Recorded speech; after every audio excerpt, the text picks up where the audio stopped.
there's a lot of aspects to relationships. I think we can all say that relationships is probably one of the most challenging but also learning rich aspects of our life and of our learning. And following today, I really want us to explore this whole relationship between authenticity and belonging. Because, like Michael talked about, we all have our, it's like the Happy Feet movie, you know, they all have their song and they have to find their song. Anyone seen Happy Feet with the little penguins? Yeah. Well, everyone's got their love note, everyone's got their unique vibration, and your love note, you know, which depends on where you're at and your priorities, your values, the things you're aligned to, the boundaries, the things you don't let affect your vibration or the way that you love, your love expression, contribute to that. But you also have a unique expression. I mean, we're all unique. This embodiment is unique. The soul that you are is unique. We're all the same and we're all different. And authenticity is an interesting thing because it evolves. So when you say, oh, I'm just being authentic, a lot of people talk about being authentic and authenticity, but not really necessarily understanding what authenticity is, because you can't really be authentic, first of all, if you're not in touch with yourself, with who and what you truly are. If you live, like Trini was talking about how people hide behind masks all the time, sometimes they do it consciously, a lot of the time they do it unconsciously. And they don't realize that they are hiding behind a mask and they are being inauthentic because they've used that mask since they were 3 years old, or since they were 5 years old, or maybe even for 3 lifetimes.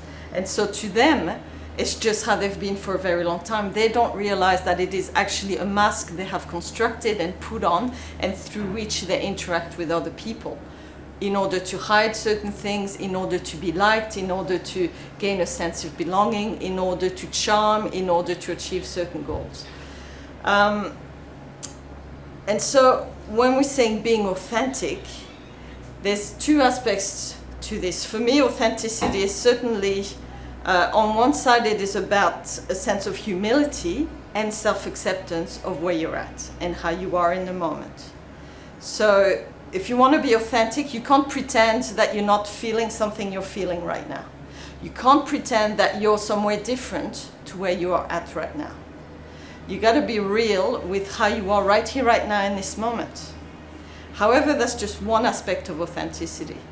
The other aspect of authenticity is the greater truth of all that you are. So, and that balances out the how you are right now. So let's say right now, I'm feeling pretty agitated, a little cranky. I'm not, this is just an example. And so I'm gonna be authentic by being restless and cranky and being cranky at people. And that's me being authentic because right now I'm cranky and I'm feeling cranky, so me being authentic means I'm going to bark at everyone that comes my way. Well, that's not wisdom. It's not love. That's just harmful. And it's just a really egoic and limited understanding of what authenticity is. Because authenticity would be, well, I'm having an experience of cranky feelings. I'm experiencing agitation in myself. There are things coming up, but I also know that I have a body, yet I am not my body. I have emotions, yet I am not my emotions. I have a mind, yet I am not my mind. I am a soul. I am even a spirit, which has a soul. And that wholeness of all that you are, and to be able to not just know that intellectually, but get a feel for that you are a soul that has a full body system, or you are a spirit that has a soul and a full body system, is a very important part of authenticity, because you can still then be real with how you are in the moment and how you are feeling and what you're experiencing, but still hold it in perspective and balance with the fullness of all that you are. And that allows you to then be real and authentic while still be wise and loving and not causing harm and not being a rampant ego. That's really important. Authenticity is not being an ego that throws their personal beliefs or personal quirks in everyone's faces, like a lot of people in the world these days seem to believe. I'm just being myself, I'm just being authentic. But really what they're doing is attention seeking. They're doing quite extravagant behaviors, or they're doing things that are really a bit out of balance, just to kind of assert a sense of individuality, assert a sense of being special. And I'm sure you've seen some of that. If you get a feel for what I mean, sometimes people say, I'm just being myself, and everyone just should be themselves, and we're all authentic, and we can just run around screaming like children, or, bare our boobs in public, or, call themselves Australia of the Stars, because that's just my authentic name, or whatever. And it's just ego. It's just attention seeking. There's no real authenticity. People think they're being authentic because they think that to be different for the sake of being different is being authentic.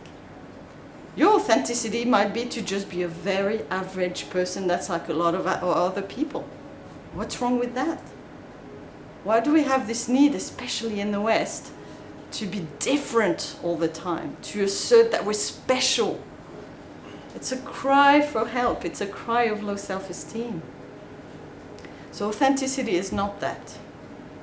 Authenticity is not just, well, that's how I am right now, that's how I'm feeling right now, so take it.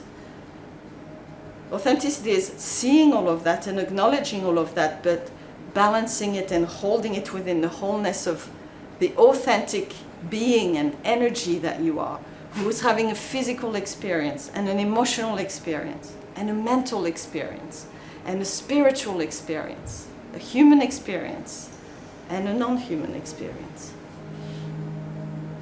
So to some degree, life is a journey towards authenticity. Because the more you discover yourself and the more of yourself you discover, and the more you also peel away the layers of inauthenticity, the things that you've piled up on top of yourself to fit in, to be liked, to not upset. I'll talk more about that in a minute. So you unravel a lot, and then you explore and discover a lot within yourself. And the more you do that, the more you can actually be authentic. And really, I'm sure you can get a feel that it's really hard to say, I'm just being authentic if you have no idea who and what you are. Or if you constantly pretend that feelings that are there are not there. Or if you're manipulative. There's no authenticity in being manipulative unless you're very authentic and honest about the fact that you are being manipulative. And you're like, what? Well, there are some contexts in which being manipulative, when motivated by love and with an intention of love, and it is not hidden, it's not a covert strategy, it's very obviously manipulating things in order to achieve a particular outcome.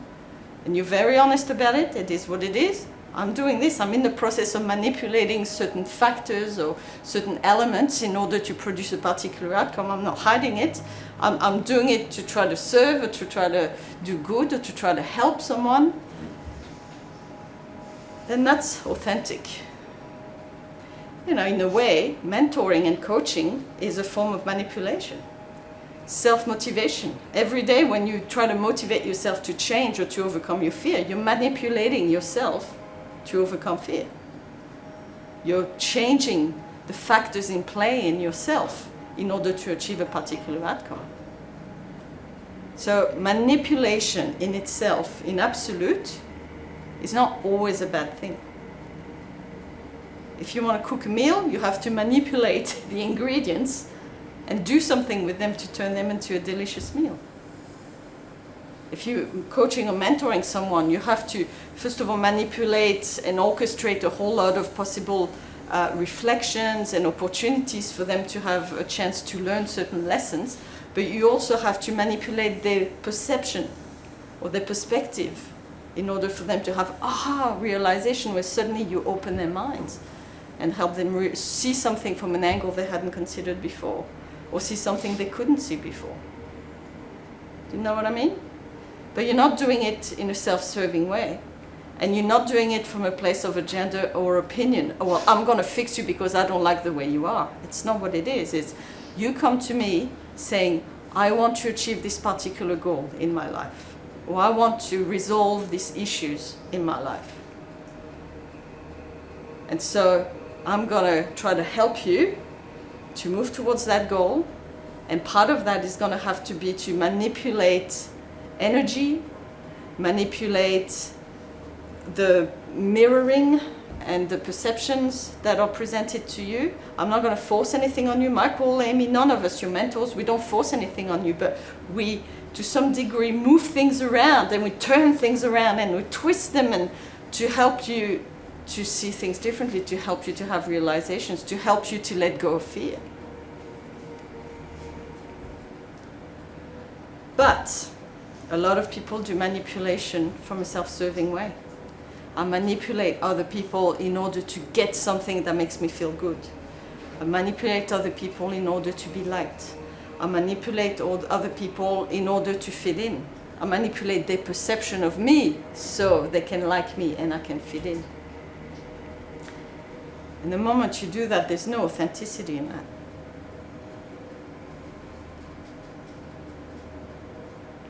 Instead of manipulating things to reveal truth, you're manipulating things to cast glamours and illusions.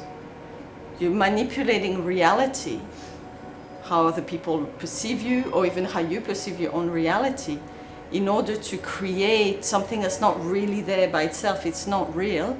You're creating it out of nothing because you like it, because it's comforting, because it gives you what your ego wants, because it assuages your fear.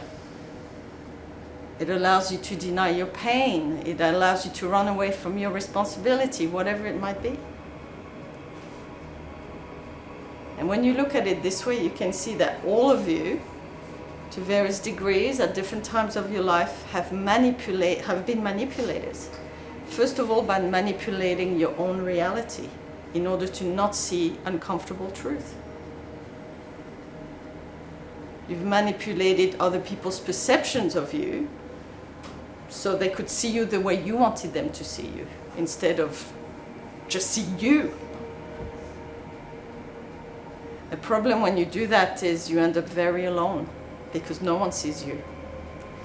When you keep manipulating other people's perceptions of you, two things happen. First of all, people end up seeing the illusion of you that you've created and not see you, which is a very lonely, empty place to be. The second thing that happens is you've basically proven to yourself that you are not worthy of being loved or accepted or belonging as you are. You have to hide behind an illusion. So it's like the ultimate self-rejection. No one's gonna like me as me. No one's gonna love me as me. I'm never gonna fit in. I'm never gonna belong. So I better create this aura or image or glamour of who and what I want to be, or what I think other people want me to be, or what I want other people to see me as, so they can like me, so I can belong, so I can fit in, so they let me in, or so they'll trust me, or whatever it is that you're looking for. And you do that for long enough, you forget who you are. And there's zero chance of being authentic if that's the case. And therefore, zero chance of being in humility. See, when we're born, we're completely dependent on our parents, main caregivers, for our survival, for our safety, for everything. And that's actually built into these human vehicles, this natural instinct to manipulate how others feel about you in order to survive. Animals do it. Pets. Your pets love you. Yes, they love you. But they're also constantly manipulating you, so you're fond of them, so you give them what they want. Whether that's a pat, a cuddle, new toys, or food 3 times a day. 50 times a day if you have a dog.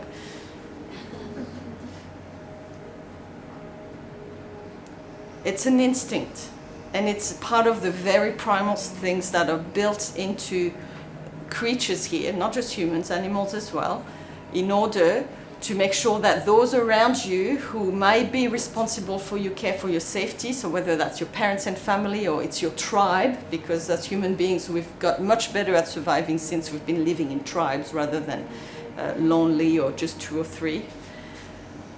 We have developed this survival instinct to make other people feel a certain way about us, so we can belong, so we can be accepted, we can be in the tribe, or we can be loved and wanted and have the affection of our significant others, so they look after our needs. As a child, you need to kind of endear yourself to your parents and caregivers, because if they hate you, that's not going to make the ride very pleasant. So what do? You learn to please. You learn to smile and nod in all the right places. You learn to pretend to be whatever it is that you need to be in order to avoid confrontation, avoid conflict, try to get them to give you what you need, try to impress them, try to get their approval, whatever it might be. All these things that you feel you need in order to survive, to feel safe, to thrive, and hopefully have not a too unpleasant ride as you're growing up, because you are very dependent on these other people. And so the instinct is there, and we play it out. And this may or may not be a good thing, depends on the kind of family you had, and depends how far you had to go to kind of play that game. If you had to really bend yourself out of shape and tie yourself in knot to a great extent in order to please some very whacked up family, or very disapproving parents, or very absent parents, you can start to really do a job on yourself. So even in childhood, when you're actually quite dependent on those people, you can go too far in trying to be loved and trying to be liked and trying to be approved of and trying to get your needs met by those people who are in charge of your care.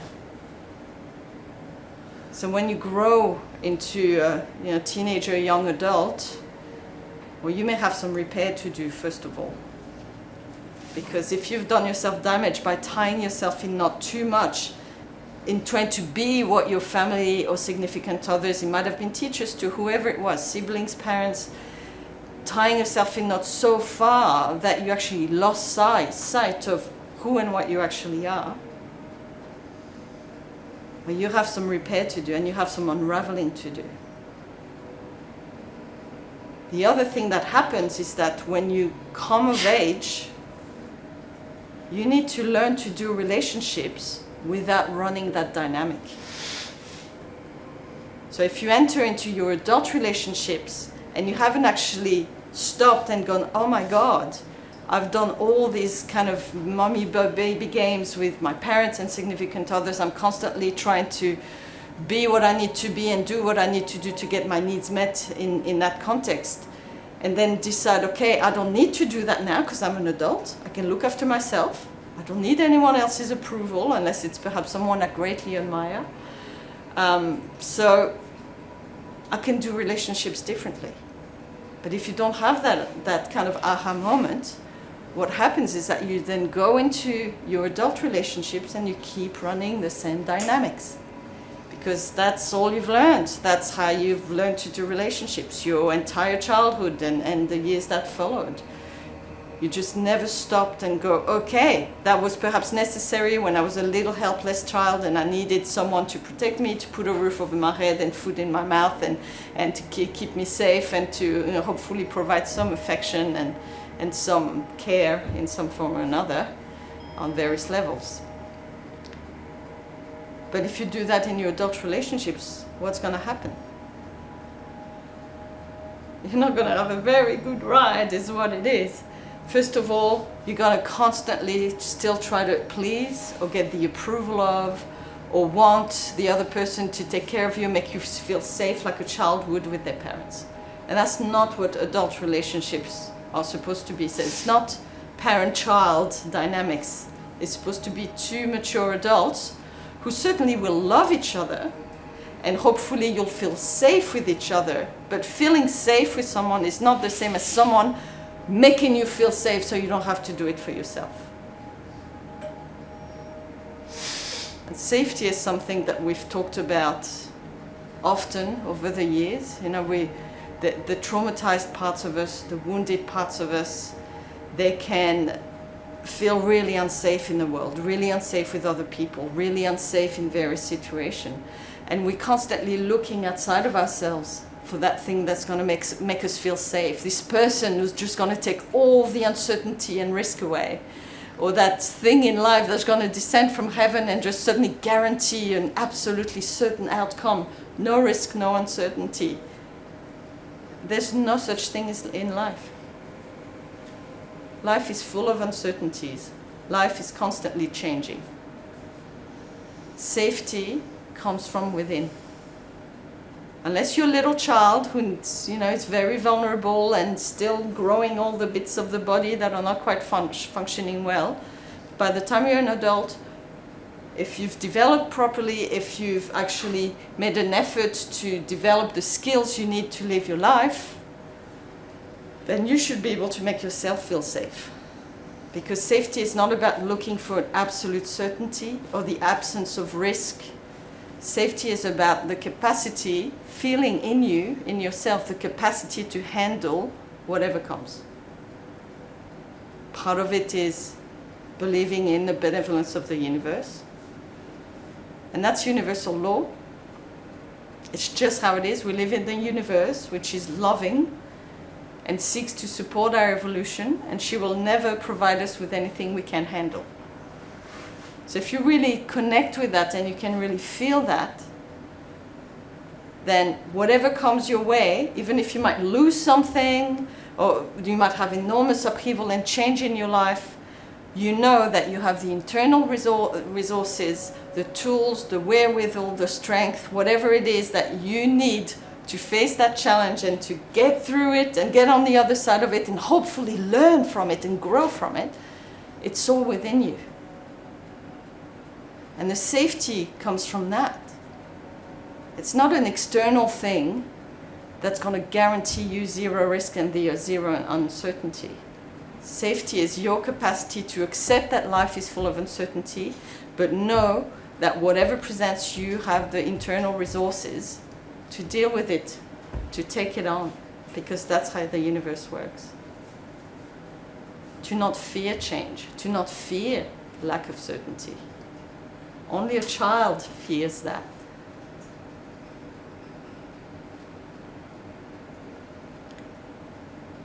So you can feel safe with someone in a relationship, but you don't need them to make you feel safe like mommy makes baby feel safe. In the same way, you may get the approval of the person you love. That's really nice, but you don't need it.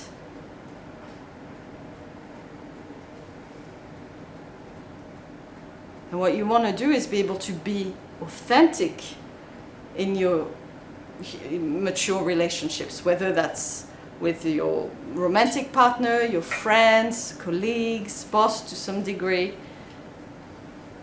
To be authentic, to not try to have to bend yourself in, not to pretend to be something you're not. Because that's, Trini was saying before, it's horrible. And it will cost you. Now, there's a balance with all that because, of course, the more you are a big energy and the clearer your energy compared to the mass of people here, the more you can be a stark mirror for people and the more you can be a bit too much for a lot of people. So, wisdom, love is as love does. If you come on too strong, too big, too bright, too confronting for people, you create reactions of fear in them. And that's not wise. Now we always say, shine your light, be who you are, be what you are, and if other people don't like it, well, they can buy themselves a good pair of sunglasses. However, if you shine their light right in their eyes, you take in your light and go, here, take that, here, look how bright I am, and it's too much for them, and you create unnecessary reactions of fear. You're just being quite arrogant. You're imposing something, an energy on other people that they're not quite ready to take in. You're overwhelming them with something that's too much for them. That's not loving and that's not wise. And what you've done is create more fear into the world by creating unnecessary reactions of fear. So how do you be authentic and be yourself without overwhelming people? Well, you can still be who you are, what you are, just be more gentle in how you express it towards certain people. You know, perhaps you have to kind of tone it down a bit, but that's not the same as tying yourself in knots. It's not the same as shutting yourself down. You're still being yourself. You're not turning your flame out. You're not going to squish the life out of yourself. And you hold your boundaries, but you also, just like how you handle a very small critter. You know, when you're handling a little insect or a tiny little kitten or something, you don't just grab the kitten, hey, come here, buddy. You don't do that, because the poor thing will be crushed. You'll hurt it. So you can still, you know, if you're handling a bloody, one of these big alpine German dogs, the big mastiff things, like you probably can give it all your whole strength and you probably can't even hold them back. Very different, but handling a tiny little kitten or little hamster, you're so gentle with them. So you have a range of how you can hug a huge dog or a horse and like hug a tiny little hamster. You're not being fake in your hugging of the hamster, you're just being more gentle. Or you can be like that with your energy. You're not changing who and what you are. You're not putting a mask on. You're not pretending. You're not being inauthentic.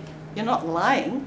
You're just being more gentle, more careful in how you're handling certain people, because otherwise it's too much for them. Does that make sense?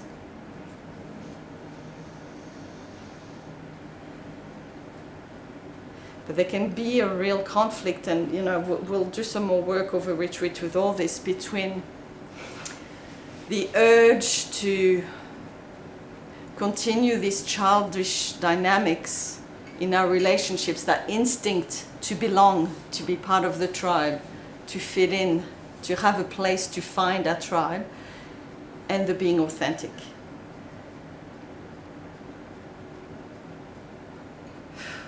Because sometimes your love note doesn't resonate at all with the people you're trying to fit in with. And we've all done that, especially in our younger days. Some people at school might have been really cool, or you found they were really funny, or you know, there was something you really liked about them, or they were perhaps it was with your family, because they're your family. You're supposed to feel like you belong with your family, don't you? And if you're lucky, you do. But you know, many of us don't always feel that. But in order to feel like we belong, because we all want to belong, isolation is a difficult feeling to live with. So we have to change who we are for our note to then sound like it rings in harmony with this family or this group of friends that we're trying to belong with. But the thing is, that love note isn't our love note. It's just like a auto-tuned, synthesized plastic, and it's never quite right. It's like the thing is, if you're different and your vibration's different and your love note and your vibration, your expression, the things that you're about as a soul don't actually fit in with the group that you're trying to belong with, it doesn't matter how much you distort yourself and squish yourself and do yourself damage trying to be the thing that's going to fit with them. There's still going to be something that's never quite right. You can't quite fake it just right. And there's always going to be a part of you that feels that even though you're dressing like them and you're trying to vibrate like them and you're trying to love like them and sound like them, there's still something in you that feels like, nah, it's not natural. There's something that's still going to feel like you don't belong, and they will still feel like there's something different about you, something weird, something strange, something odd. And they may not care about that, or they may, but you're never going to be happy in a relationship where you're not actually allowing yourself to be yourself. And this is why in any life, as soon as you can, go look for your tribe. As soon as you're old enough to leave home, if your tribe wasn't at home, go look for your tribe. Who are the people that resonate like you, that prioritize the same things as you, that value the same things, that are into the same things, aligned to the same things? And within that, everyone's different, everyone's unique. But that's so important. And some of you did that really early on in this life. Some of you waited, perhaps a bit too long. Tried very hard to fit in and do the things that we're supposed to do and be into the things we're supposed to be into. Sometimes we looked in all the wrong places. We were looking, but we went with the crowds of the ones that are trying to be different just for the sake of being different, because we feel we're different. So we're going with the people that are just being a bunch of egos, being special and different, which also is a whole other kind of damage you can get from that, because it's just energizing the ego instead of energizing you, returning to yourself, finding yourself again. So it's a big journey. And the more you look for yourself and find yourself and peel off the layers of inauthenticity to reveal the authentic self, all of the authentic self that you have on board, and are real with your experience in the moment, bringing that humility, accepting where you're at, how far you've come, how far you have to go, the more you'll naturally be attracted towards your tribe, the people whose love notes work in harmony with yours, the people whose ideals are the same as yours, the people who value similar things to you, people you work well with. Even though everyone's unique and different, there's that harmony. It all works together naturally without you having to bend yourself out of shape to make it work.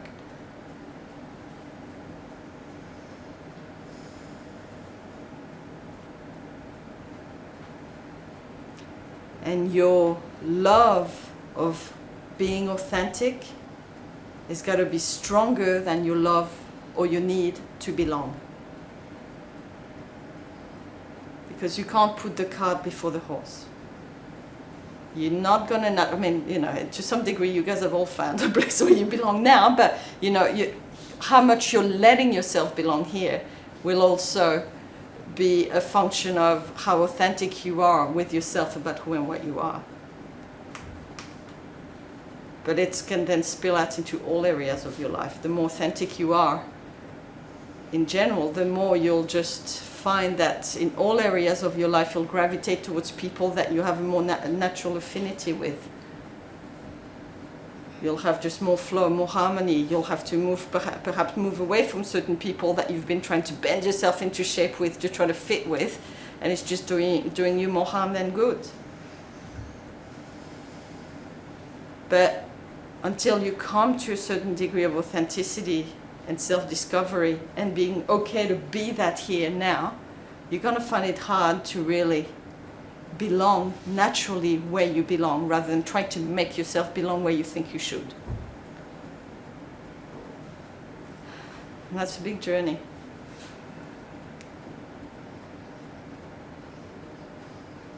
That's a big journey. You got to watch the trying to be something. That's a real trap. There's a difference between aspiring to grow into more of your own potential versus trying to be something else, something out there, some idea that you have of what you think you should be. And that includes on the path. We're all aspiring to become masters. Spiritual masters, working masters, masters of wisdom, compassion, all these things. But you aspire to it from a place of accepting where you are now,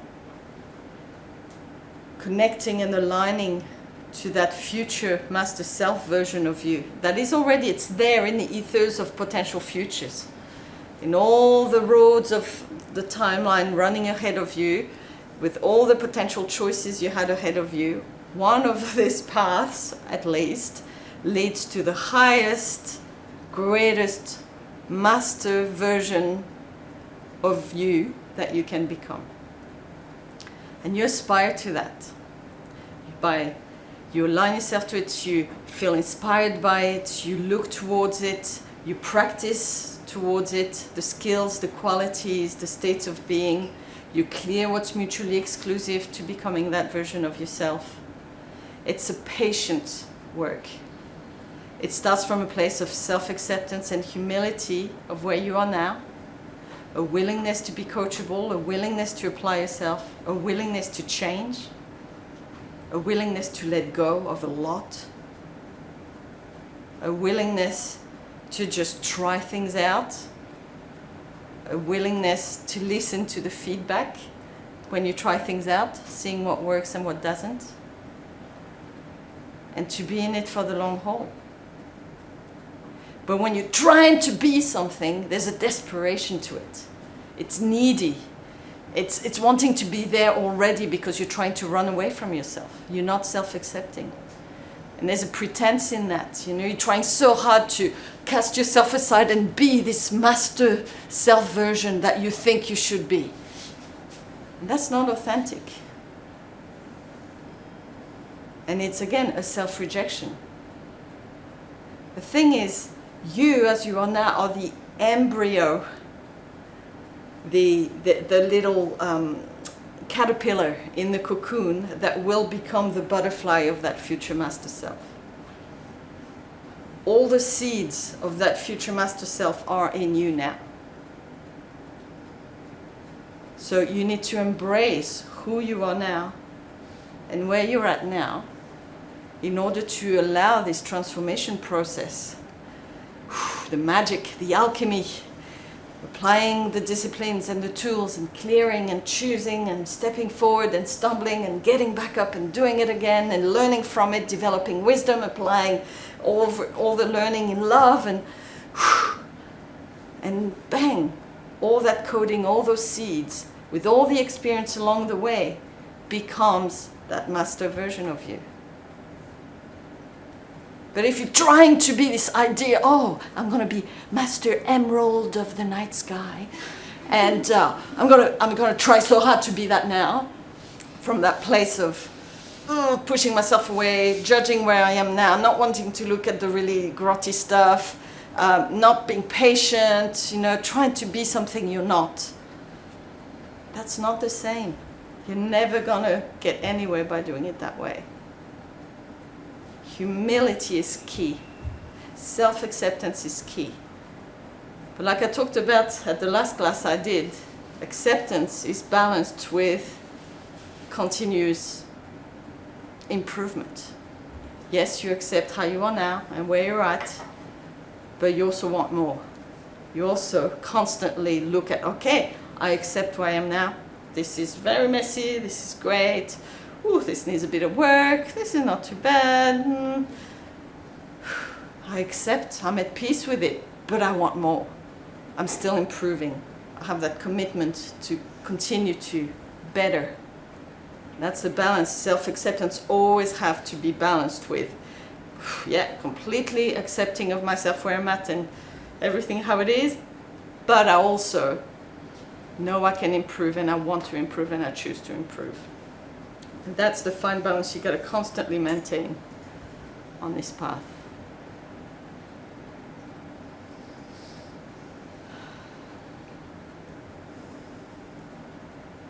Belonging starts within.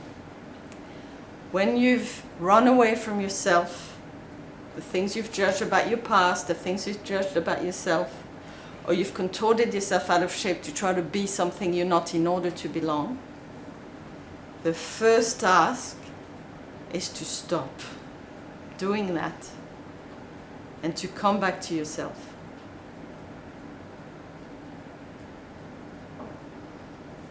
Uncontort yourself.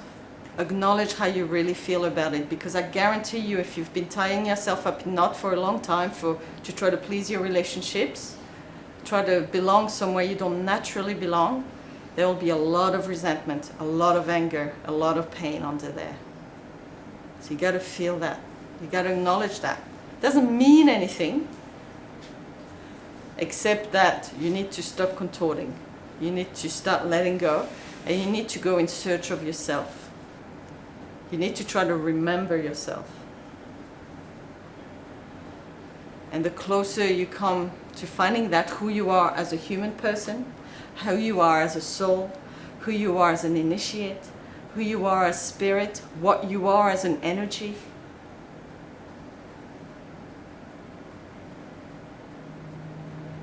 When you start to rediscover and remember all that, you'll start to feel a sense of belonging inside you, a sense of belonging within your life, within creation, within the flow of spirit, because you're not running away from yourself anymore. You're not squishing yourself into a corner anymore. You're not pretending to be something you're not. You're letting yourself gradually be sucked into place in the life that flows through you, in creation. We often talk about let the universe suck you into place. Well, you can't do that if you don't let yourself be what you naturally are. You have a place in nature, like everything in nature has a place.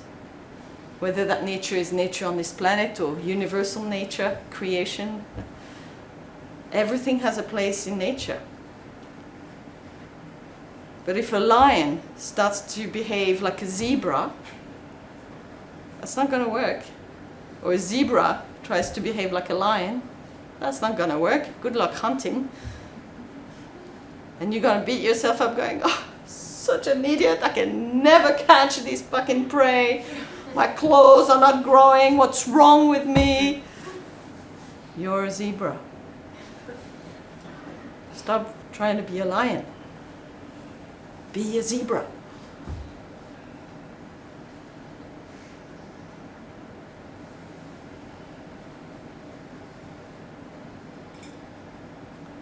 The feelings that come up, you run the process, you let them go. The fact that there's a lot of anger and resentment doesn't mean that it's everybody else's fault.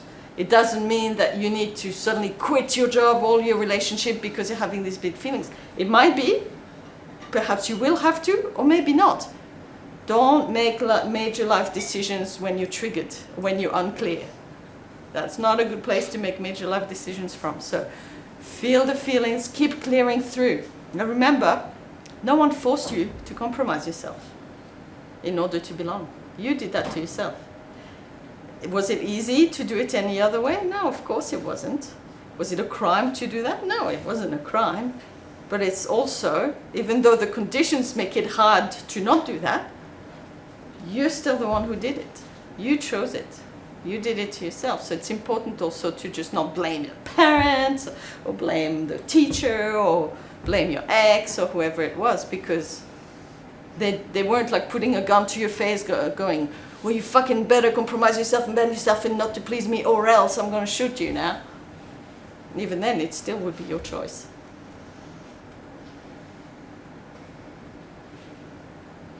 So bring it back to yourself and go, I did that. The only way you're going to learn to do it better in the next life is if you take responsibility and bring it back to yourself and go, you know what? I did that because I prioritized feeling safe, my warm and fuzzies and belonging and stuff over the truth of who and what I am. Don't judge yourself from it. It's perfectly understandable. It is. As a child, certainly, it's perfectly understandable. But you certainly don't need to do that now. You haven't for a long time.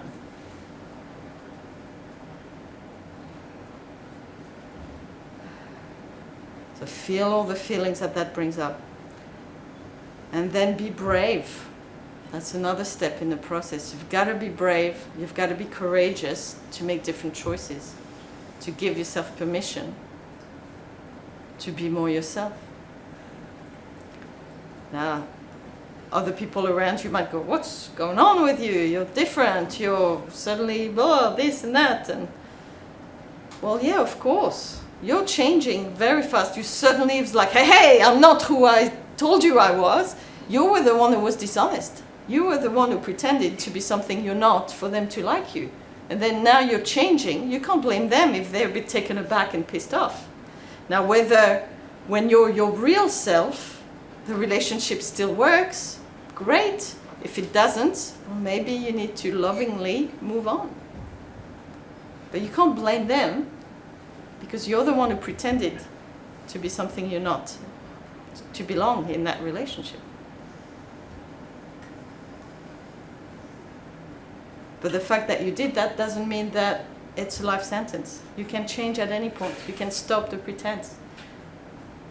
You can prioritize authenticity over belonging and return to that belonging in yourself with the spirit of which you are, with life, with the universe, letting yourself get sucked into place by returning in humility and gratitude to this sense of authentically who and what you are, so you can finally find your spot. And sometimes not much is going to change in your life on the ground, not in obvious ways, but the way you are in your life will feel radically different. In other situations, a lot of changes might need to happen in your life. It all depends how authentic or inauthentic the phenomena of your life is, how you've constructed your life to be.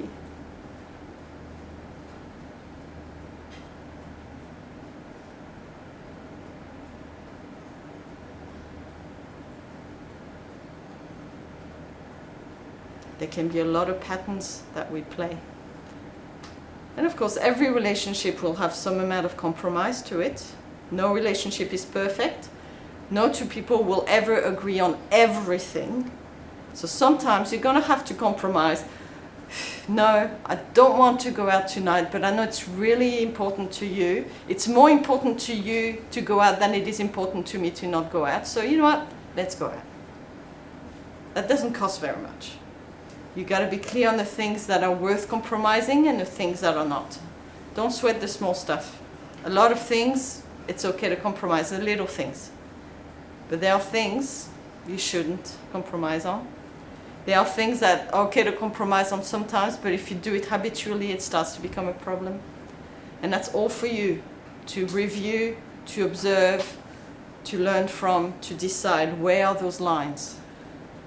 Sometimes people who have been really dedicated pleasers, then they try to own their power and they're trying to be more authentic and go, you know what, I'm going to stop pleasing and I'm going to stop being a doormat.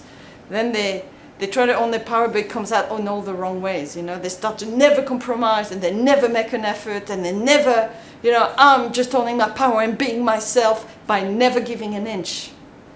Well, that doesn't work either. Relationship is all about give and take. You got to give of yourself and the other person got to give themselves to you. You just got to, again, it's a balance. Decide where the balance is, where the line is.